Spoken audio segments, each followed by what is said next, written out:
e maior e maior a cada dia. E é isso que nós buscamos aqui, é conhecer a sua vida, conhecer mais de ti, buscamos ter intimidade contigo. Por isso, nesse momento, o Senhor usa a minha vida para transmitir a tua palavra, para levar todo o entendimento do que a tua Bíblia e a tua palavra diz, Senhor. Nós colocamos agora esses minutos, esses momentos nas tuas mãos, e que as nossas mentes e os nossos corações estejam abertos para receber a tua palavra. Nós te daremos sempre toda a honra, toda a glória, todo o louvor e toda a adoração por tudo. Em nome de Jesus, amém. Amém, gente. Aula 3. Então, a gente está caminhando ali pela vida de Jesus, aprendendo sobre a vida dele. Desde o nascimento até a crucificação, nós vamos ver passo a passo do que aconteceu. Então, a gente já viu que ele foi planejado desde sempre, foi revelado a vinda dele aos seus pais foram atrás de um recenseamento, chegou até Belém, ele nasceu na manjedoura, recebeu os presentes, depois ele voltou para a sua cidade de origem, depois ele voltou de novo para Belém, depois foi para Jerusalém, ao templo. No templo, ele foi apresentado a Jesus, ele passou por aquela cerimônia, onde ele já se tornava responsável pela sua vida espiritual. E aí a gente tem, então, mais um gap, né? De 18 anos aproximadamente. Então, dos 12 aos 30 anos de idade, a Bíblia não fala nada sobre Jesus. Absolutamente nada. Dos 12 aos 30, nada é citado. Então, assim, Jesus operou milagres nessa época? Não, Jesus não operou milagres nessa época.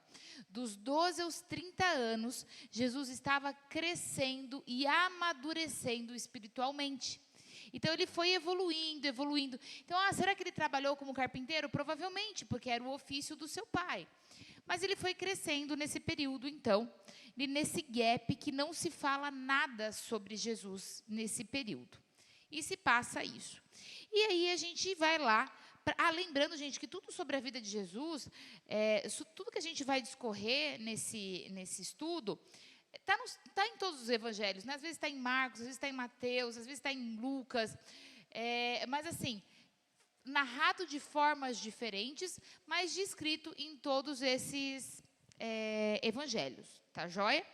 Bom, então, antes de a gente ler o passo 9, que é quando ele sai de Belém e vai para Betânia, vale dizer também que aqui vai ser descrito o batismo de Jesus. Mas vocês já viram, com certeza, na internet, que quem vai para Israel é batizado lá no Rio Jordão, né? Na verdade, é um ponto turístico, acaba sendo um batismo mais simbólico, né? Não simbólico, assim, sei lá, nossa, descer as águas no Rio Jordão, onde Jesus foi batizado. Seria uma coisa mais assim, nossa, emocionante, talvez, a descrição, não sei. Porque batismo é um só, né? Então, obrigada, mamãe. Obrigada, mamãe. Só que, gente, vale falar para vocês que o lugar onde é batizado, onde é o ponto turístico lá no Rio Jordão, não é onde Jesus foi batizado, vocês sabiam? Jesus não foi batizado ali, porque não é ali que João Batista ficava. Era no Rio Jordão, só que o Rio Jordão é um rio bem comprido, bem longo, que termina lá no Mar Morto. Mas João Batista, ele ficava mais para baixo, e não no ponto turístico onde é hoje lá. Eu tenho muita vontade de ir, mas vale falar que não é lá, tá? Então, vamos lá. Passo número 9. Então, Jesus sai de Belém e ele vai ao encontro de João Batista. Outra observação. A Bíblia diz que o lugar onde ele foi encontrar João Batista chamava-se Betabara. Só que a tradução diz Betânia. Então, acredita-se que foi em Betânia, mas não se tem muito certeza, tá? Até porque, se você for ver no mapa, Betânia, ela fica próximo ao Rio Jordão, mas não é exatamente no Rio Jordão, tá? Betânia fica a 10 quilômetros do Mar Morto ali. Gente, 10 quilômetros é muito perto, mas é muito longe ao mesmo tempo, né? De carro é rapidinho, de burrinho demora mais, de jumentinho demora mais. Então, acredita-se que ele estava ali naquela região onde é Betânia hoje, então se traduz desse jeito, mas 100% de certeza nós não temos, tá bom? Mas Belém até Betânia não é longe não, se vocês forem ver no mapa, não deu nem para colocar quase a flechinha direitinho. São cidades próximas.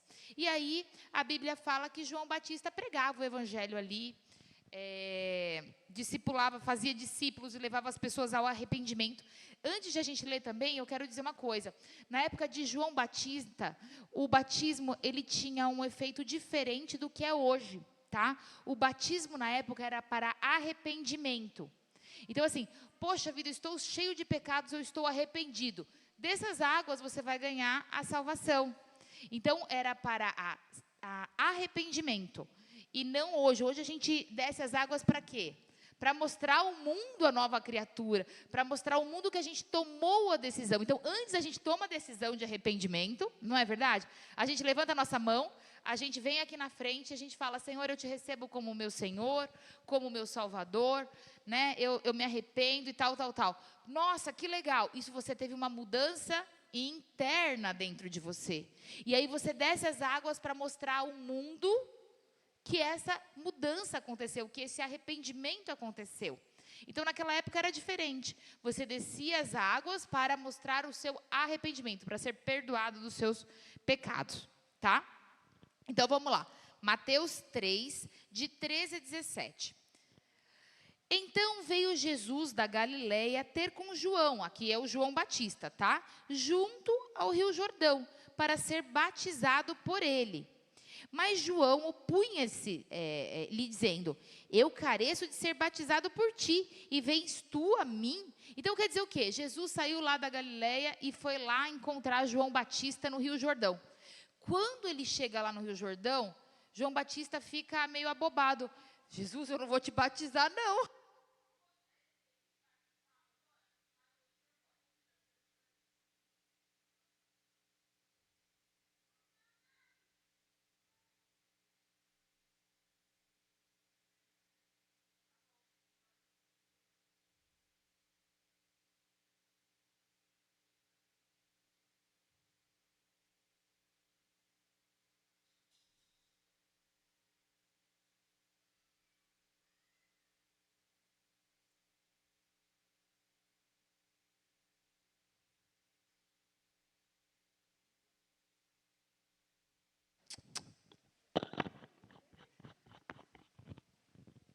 Voltando.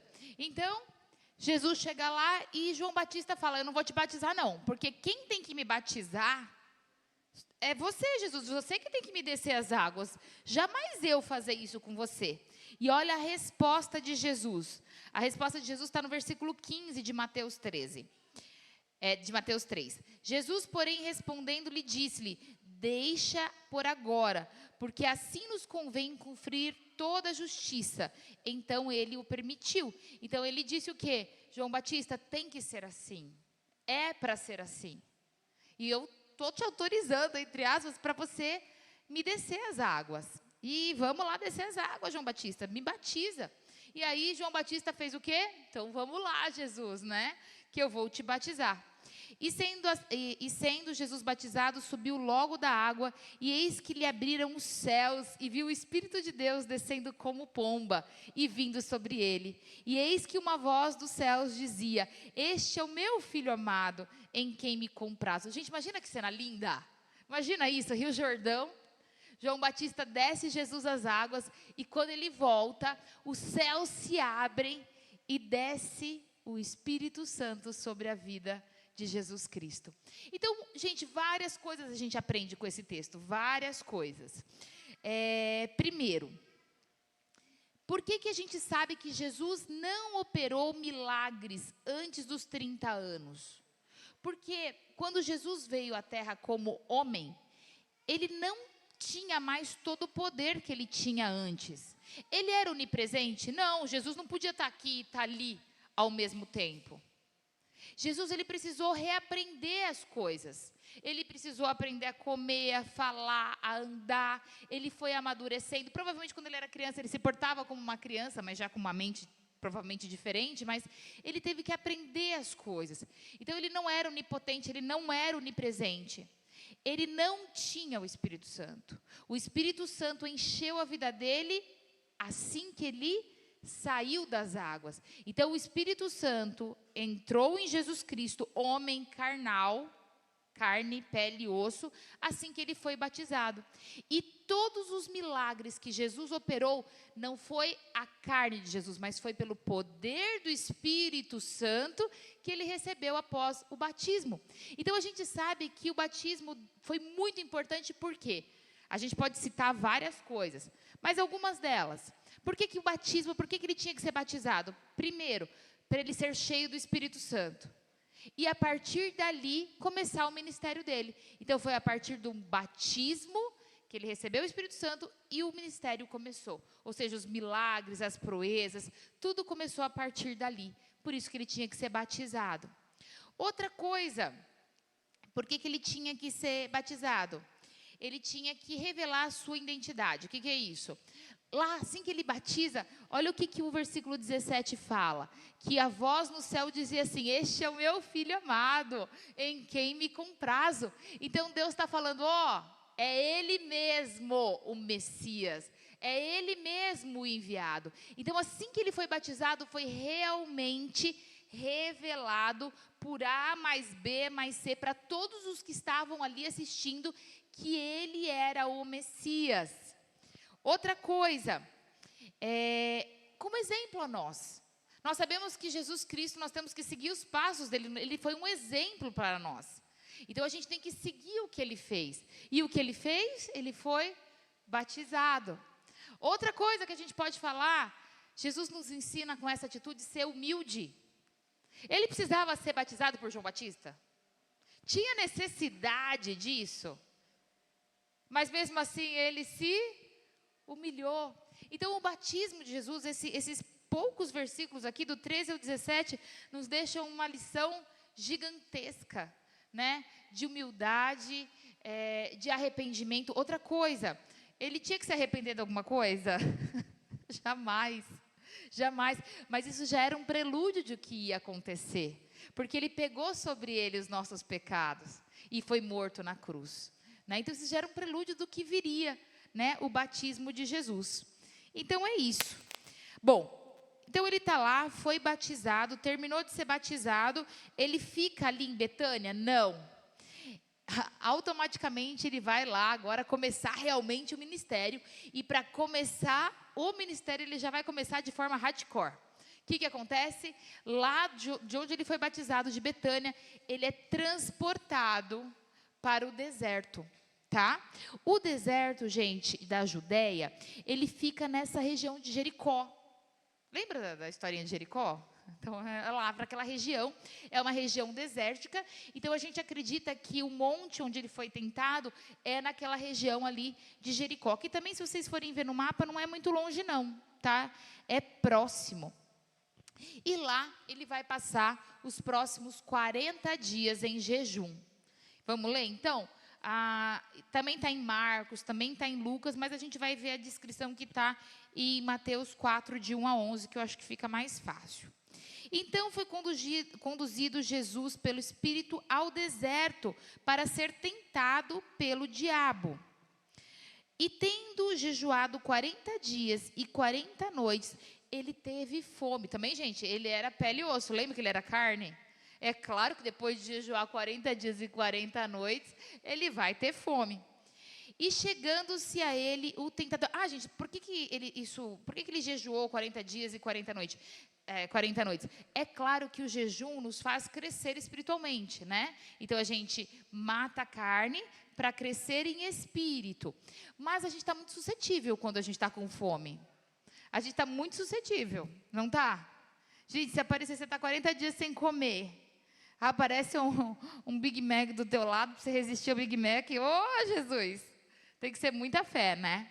Bom, versículo 3. E chegando-se ele, o tentador, disse: se tu és o Filho de Deus, manda que essas pedras se tornem em pães. Então, a primeira tentação.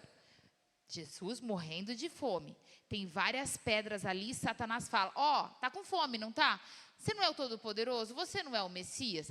Olha só que interessante, gente, eu não sei se vocês já observaram. Satanás, ele não duvida que Jesus é Jesus. Vocês já perceberam? Ele está falando assim, você não é Jesus. Você não é o Filho do Deus vivo. Ele diz assim, se você realmente era, ou seja, ele está questionando se Jesus acha que realmente ele é. Deu para entender o que eu quero dizer? Ficou meio confuso? Porque assim, no batismo, há um tempinho atrás, no batismo, há uns dias atrás no batismo, é falado que este é o meu filho, foi afirmado. E Satanás ali, ele pega até a palavra e fala, você não é? Você é, não é? Então, faz com que essas pedras se tornem em pães e mata a tua fome. E aí Jesus responde, está escrito assim, nem só de pão viverá o homem, mas de toda a palavra que sai da boca de Deus. Satanás gosta da resposta? Não gosta. Não gosta. Porque o que Satanás queria? Que Jesus caísse.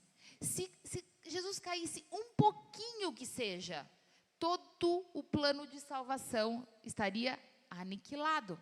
Era só Jesus ter uma falha pequenininha, que todo o plano seria destruído. Então Satanás não vai desistir. E aí Satanás tenta de novo. Poxa, não deu certo com a fome. A fome não foi capaz de derrubar Jesus. Vou tentar de novo, mas de outra forma. Aí no versículo 5. E então o diabo transportou a cidade santa e colocou-o sobre o pináculo do templo. Então Satanás pegou e Jesus foi com Satanás até o templo de Jerusalém mesmo, tá? E o pináculo era o lugar mais alto do templo. Então assim, imagina a visão, né? Eles estão lá avistando a cidade de Jerusalém, ele está lá em cima do templo, no lugar mais alto, e aí Satanás vai falar para ele, de novo, se você é o filho de Deus, lança-te daqui para baixo, porque está escrito assim na tua palavra, que aos seus anjos darás ordem a teu respeito, e tornar-te-ão nas mãos, para que nunca tropeces com o teu pé em alguma pedra. Gente, olha que astuto Satanás é. Ele pega uma palavra de Deus que está na Bíblia, isso está escrito na Bíblia, isso é uma palavra certa de Deus, fora de contexto. Um texto fora de contexto é muito perigoso. Então o que ele está falando aqui? Na Bíblia a palavra está falando que se você cair, os anjos eles não vão deixar você cair, eles vão te segurar, eles vão te pegar. Então você não é filho de Deus? Se você for filho de Deus, os anjos vão te pegar. E você não vai morrer, você não vai ser estrupiado lá embaixo. Então pula daí, prova quem você é. Você é mesmo Jesus? Você é mesmo Messias? Prova, eu quero ver você provar que você é. Porque a palavra de Deus está falando isso. Uma palavra fora de contexto.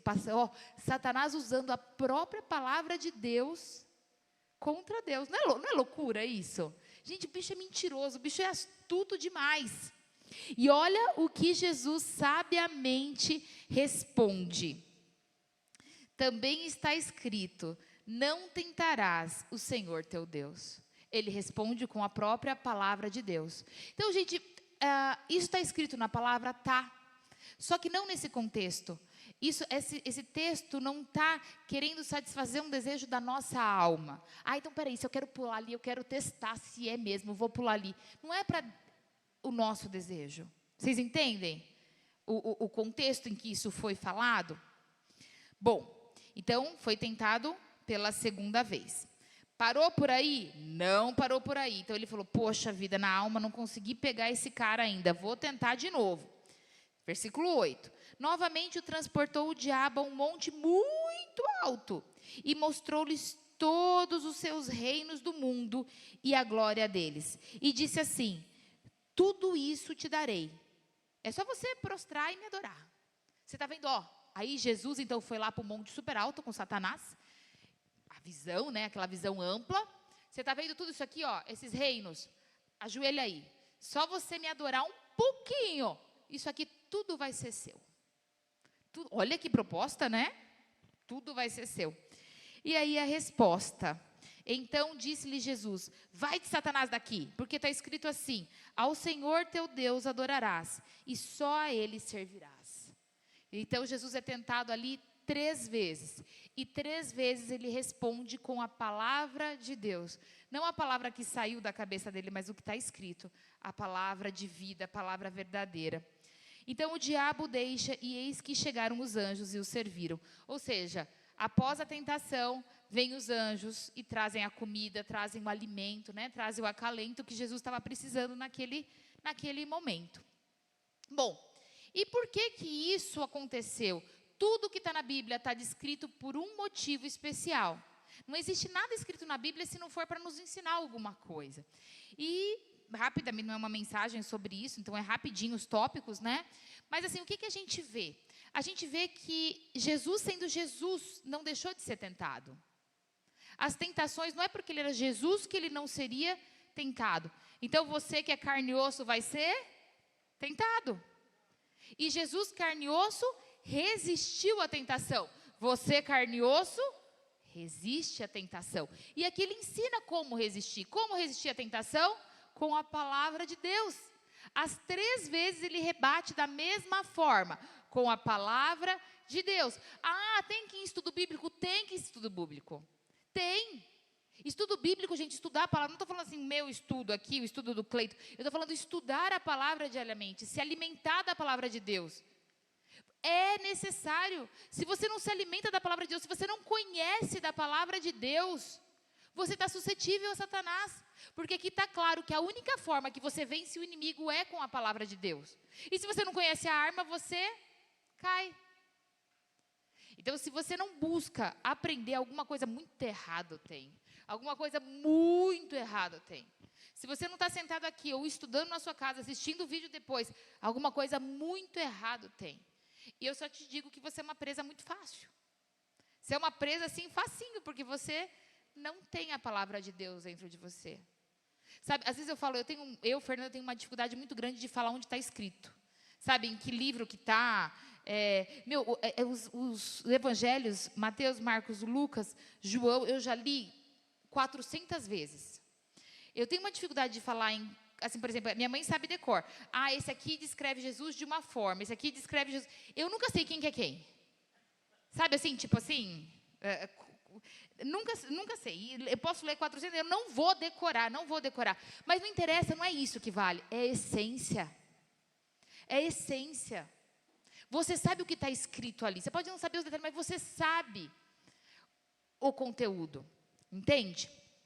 Bom, então, lá ele é tentado, Jesus é tentado de 3 formas.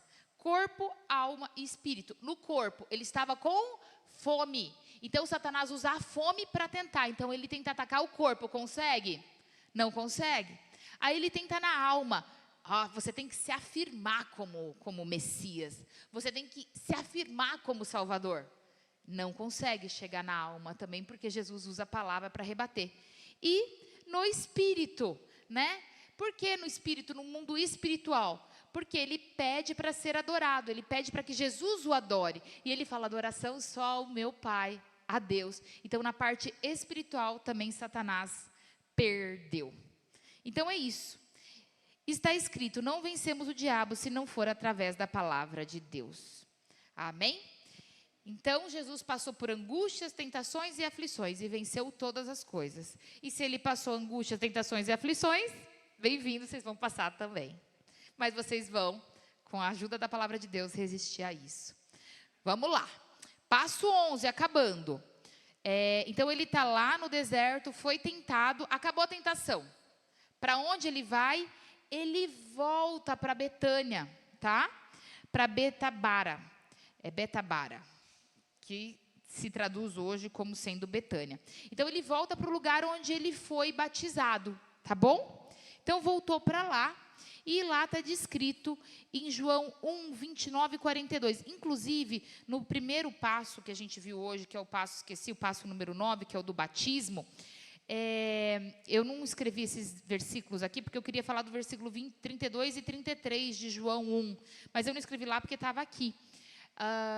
João Batista sabia, porque foi contado a João Batista, foi revelado a João Batista, que o Messias receberia o Espírito Santo, o céu se abriria e o Espírito Santo seria derramado após o batismo na vida de quem seria o Messias. Então, João Batista batizava muita gente, mas já tinha sido revelado a ele que ele batizaria o Messias, e a hora que ele voltasse, o Messias voltasse das águas, seria derramado o Espírito Santo. Isso é em João. Então, a gente vai ler isso agora também, tá bom? Vamos lá. Então, ele, do deserto, acaba a tentação e ele volta lá para Betânia. E aí está descrito lá em João 1, do versículo 29 ao versículo 42. E diz assim: no dia seguinte, João viu a Jesus que vinha para ele e disse: eis o Cordeiro de Deus que tira o pecado do mundo. Então acabou a tentação, chegou lá, Jesus está vindo ao encontro de João Batista. E João Batista vê João vindo e ele já fala: olha lá o Cordeiro, olha lá o Cordeiro de Deus. Ó, aquele cara lá, ó, é o Messias, gente, porque João Batista não estava sozinho. Então ele está falando o pessoal que está junto com ele aqui, que aquele que estava chegando era o Messias. Este é aquele do qual eu disse: após mim vem um homem que é antes de mim, porque foi o primeiro que eu. É uma frase difícil de entender, mas é fácil, gente, que às vezes a gente lê e não faz interpretação de texto. Olha o que diz: após mim, ou seja, Jesus veio depois dele, não veio? Veio João Batista pregando, e pregando o quê? Pregando o que viria depois. Olha que loucura. E o que veio depois? Jesus. Mas Jesus é antes de mim. Jesus já é o plano divino. Então Jesus veio antes de mim, mas ele vem depois. É isso que diz esse versículo, tá? E eu não o conhecia, mas para que ele fosse manifestado a Israel, vim eu, por isso batizando com água. E aqui ele fala aquilo que eu falei no passo número 9. Então assim, João Batista fala: eu não conhecia ele. Eu não conhecia, mas ele precisou ser batizado, por quê? Porque batizando na água, vocês saberiam que ele é o Messias. Então, ele mesmo dá a resposta por que Jesus precisou ser batizado. E João testificou dizendo: eu vi o Espírito descer do céu como pomba e repousar sobre ele. E eu não o conhecia, mas o que me mandou batizar nas águas, esse me disse: sobre aquele que vires descer o Espírito e sobre ele repousar, esse é o que batiza com o Espírito Santo. Então a pombinha veio, desceu sobre Jesus e ali foi lacrado e confirmado que Jesus era Jesus. Agora olha que interessante. Vocês sabem que João Batista era primo de Jesus, né? Porque João Batista, ele era filho de Isabel, e Isabel era prima de Maria. E quando Maria estava grávida, gente, agora eu não lembro de cabeça, acho que era 6 meses, alguma coisa assim, 6 meses, né? Maria estava grávida, né, de 6 meses, e Isabel vem ao encontro de Maria, e as duas são primas ali, tal. Só que aqui está falando: mas eu não conhecia. Gente, às vezes não conhecia mesmo. Não tinha internet, não tinha Instagram, não tinha nada. As coisas eram distantes, né? Então, assim, talvez a relação não era próxima. Não tinha, sei lá, carta. Acho que não tinha carta, não tinha espelho, não tinha fotografia. Entende? Então, ele realmente não conhecia Jesus, porque provavelmente eles moravam distantes ou não tinham contato próximo, embora eles fossem parentes, tá? Porque eles eram primos de segundo grau. Jesus e João Batista. Continuando. E eu vi e tenho testificado que este é o Filho de Deus. Então, mais uma vez ele fala: esse é o Filho de Deus. No dia seguinte, João estava outra vez no mesmo lugar, e 2 dos seus discípulos. Então, estava João no mesmo lugar, ali onde Jesus foi batizado, e ele estava com mais 2 discípulos. E os 2 discípulos ouviram-no dizer isso, e seguiram a Jesus. E Jesus, voltando-se e vendo que eles o seguiam, lhes disse: o que vocês estão buscando? E eles disseram: mestre, onde é que você mora? E eles lhe disse: vinde e vede. Foram e viram onde Jesus morava, e ficaram com ele aquele dia. E era já quase a hora 10ª. Era André, que era o irmão de Simão Pedro, um dos 2 que ouviram aquilo de João, e haviam seguido a Jesus. Este achou primeiro o seu irmão Simão, e disse-lhe: achamos o Messias, que está traduzindo é o Cristo. E levou-o a Jesus. E olhando Jesus para ele, disse: tu és Simão, filho de Jonas, tu serás chamado de Cefas, que quer dizer Pedro. Gente, então aqui, nada mais é o seguinte: João Batista está pregando e está os primeiros 2 discípulos de Jesus. Que a partir do que eles ouvem da boca de João Batista, eles ouvem falando: esse aqui é o Messias. Aí eles viram e falam assim, André fala: ô João Batista, Para que eu vou ficar te seguindo se agora já o mestre está aqui?